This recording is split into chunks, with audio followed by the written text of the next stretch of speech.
Out of George's bike, 4-speed gearbox, brand new, kickstart was slipping. So obviously you have to take it apart and have a look and see what's going on. I've never done a 4-speed, so I didn't know what the differences were, but it's all very basic and very simple. But just to show you, it does mesh through all the gears. That's first, back to neutral, keep turning it and it'll go in eventually.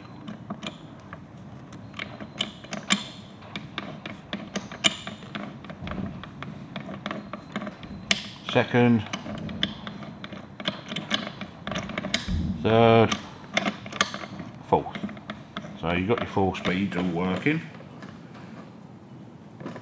Back to third, back to second, back to neutral. So you hold your main shaft and that's turning. It would have broken eventually, so you should have 4 thou end float on there, in and out. There was about probably 1/8 of an inch. Between those gears there, you should have 7 thou clearance down the side of the second gear, and there was probably 100 thou. Right. So it all needed shimming and playing around with, and it's just working out. I've had to double up some shims because they don't go big enough. So being probably made in Taiwan or wherever, you know, they machined it all up, but it wasn't correct by any way or form. Yeah. Okay, so we'll strip it down and I'll show you the differences between the 2 and a 3. 3 and a 4 rather. Well, we haven't got that in there. The first thing to come out is your gear selector bar.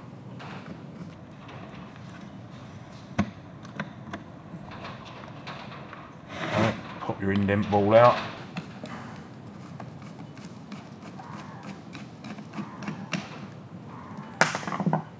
That's your ball and your spring, or spring. Ball will just tip out. That's your indent ball, 1/2 inch ball bearing. Right, and you've got to play around with this and wiggle it and jiggle it because they've got sharp edges on them to get it out. Can be a right pain to get out sometimes.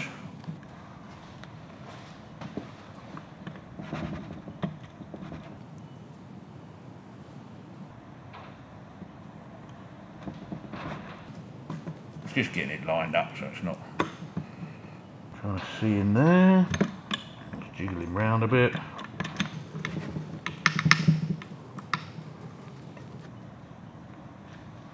Down a bit.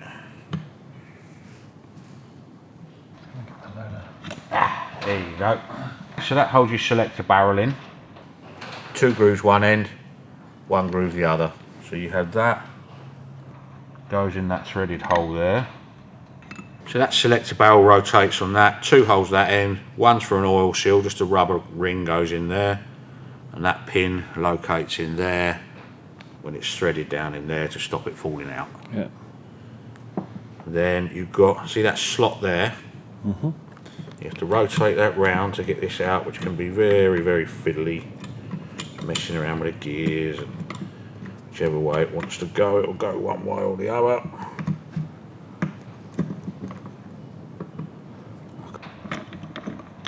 That's going round now.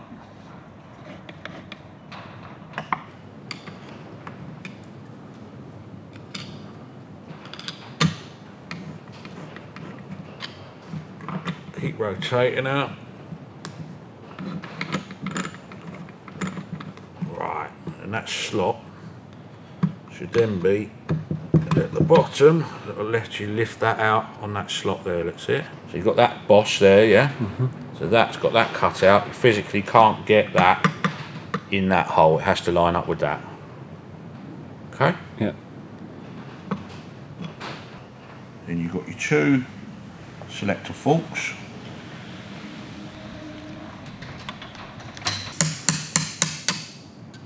That is held in by a pin on the clutch casing when it's all together properly.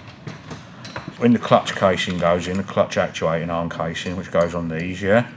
Yeah. There's a little pin inside the casing that goes in there, hits on the end of that to stop that moving. Right, and then you can take your selector forks out. Okay. So on a 3-speed, yeah, you have first gear, second gear, top gear. Obviously this is a 4-speed, so you've got an extra cog in there, which normally in there is just a spacer and a thrust washer on that side, but they put the extra gear in. Now they're different ratios, but your countershaft cluster, which is the one in there, has already got 4 gears on it. Yeah. Whereas you only run 3 gears. That is for, in a Survey car, if you want to run reverse gear. Right. Okay. But obviously the gear rate, they do a kit where you can actually use all of this. You can alter an existing 3-speed gearbox, but this is all machined different ratios. Okay. So as that's turning, that's your main drive from the engine, yeah. It's turning that way. So first gear is that. So your selector fork, when you're on your barrel, yeah, when that turns, it moves the selector forks across. So that's first gear engaged. If you want it to go into second, it slides over that way until it lines up with the cogs. One way or another, hold on.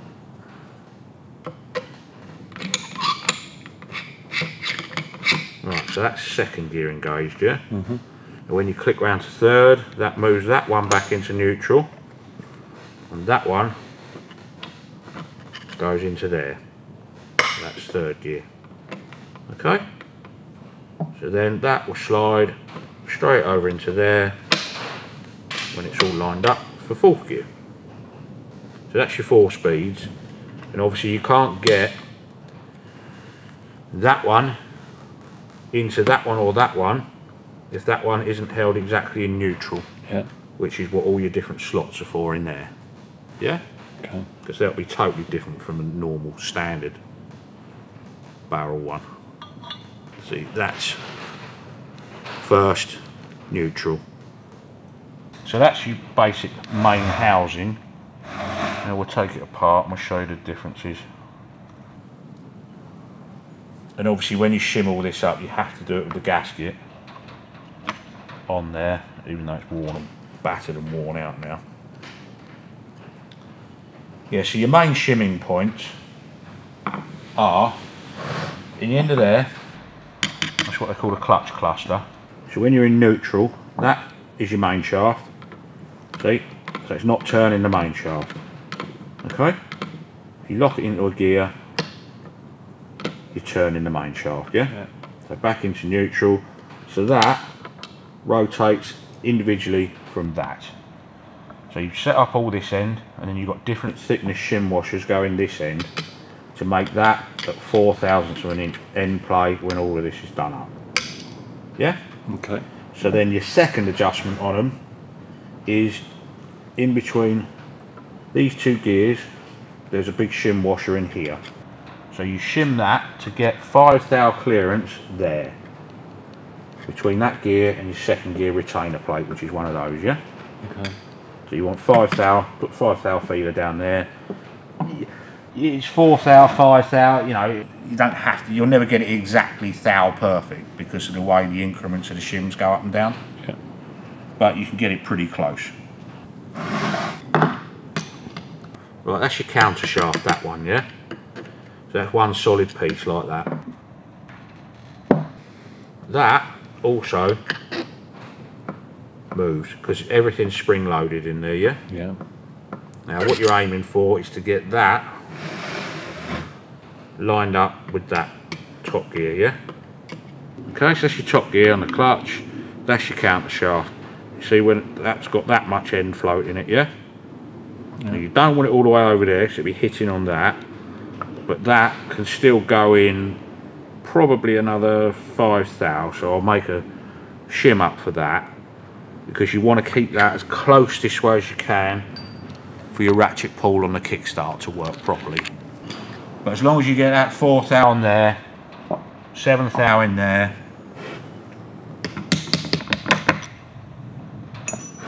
right, so that's your end casing now. just doesn't want to come out, obviously. It's to be very annoying.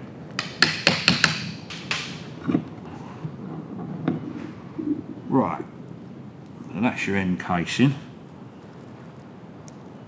That one there, the bronze bushing there, hits on the end of there, okay? And you've got spring-loaded that end, but it doesn't mean that that is right, because like I say, it's all been machined up out of who knows what dimensions they're at, because they won't be the same dimensions as a standard 3-speed. Right, so that there is your fourth gear. First gear, I should say, of the 4-speed system, yeah? Yeah. Okay, so that's shimmed up there. So I've had to put 2 shim washers in there to make that go, slide all the selectors that way to get your 7th thou, 5th thou here, well, 7th thou, whatever it is. So the difference on the end casings, look, that physically won't go in that hole there, so it's machined out to fit that. So that first gear on that 4-speed gearbox can turn in there, yeah? So that's all machined out bigger. So if you're running reverse, so that cluster is that end, so it's a standard 4-cog cluster. But if you were running a reverse gear, you'd have an idler gear on there. Yeah. And then back up to another cog on there, which is obviously fits in that size. So that would give you reverse for a service car. So then you've got first and second dog, then your main shaft will pull out. Okay, so that's where your shim washers are, in between there. See, I had to put 2 in there again. So what I do normally is just, because they don't fit on the inside edge there, yeah? Nothing's there to fit it. Apart from on there, that's got a recess in that cog to hold that washer to stop it moving.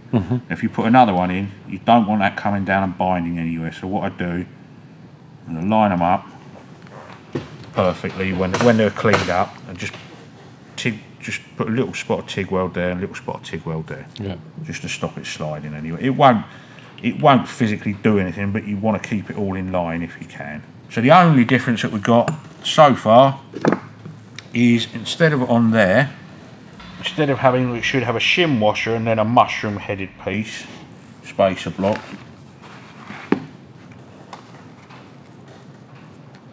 So on the end, look, instead of AY and AX, which is a thrust washer and a spacing collar, you've got that cog. So instead of having AY, which is your spacing collar, which is collared out to fit that thrust bearing there, okay, so you just got a cog instead.